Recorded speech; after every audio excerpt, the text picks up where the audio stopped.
My name is Bill Campbell. I'm the owner, founder, director of Islington Mill in Salford. Islington Mill came into being because I needed a space for myself to live and work. There was an opportunity to buy the building. It took a long time, pretty much 8 years, to raise the funds from a variety of sources, but then it began to take shape into responding to what was needed. So studio space, followed by a venue, followed by a music festival, followed by an artist residency B&B, followed by accommodation. The purpose is to support people in their development and growth within the cultural sector, but effectively we realise that is around people. Trying to create the opportunities for people to design and create the life that works for them, and to support that by creating platforms, spaces for that to then happen. For me, key challenges are around the transition and therefore long-term legacy from a project that's been really quite personal to me, it is where I live, into something that we can start to think about having the life of its own. Continuing the values that have been developed in quite a nuanced way, because it was never done with a big strategic plan.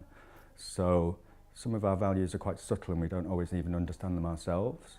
So articulating them and then creating the conditions for people to come in, embrace what they can find there, learn from what's happened so far, but then have the autonomy to kind of think about the long-term future of the plan.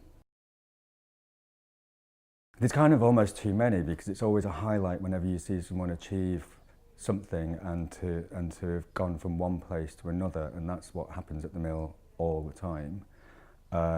So, you know, there's almost just too many to mention. So yeah, it's being around that energy as often as possible, and when that energy gets really high, it can be quite terrifying, but it can also be terrifying in such an exhilarating way. Be clear about why you're doing it. Be as clear as you can and honest with yourself, and then be that honest with the people you're working with. And find the people that really share the values that are really important to you. Avoid being contorted by assumptions, strategies, Arts Council or others waving carrots that mean you end up changing away from that. The stronger you can be and the clearer you can be in knowing that, then the stronger you can be in putting that forward. And if it's based on authenticity, they will understand it.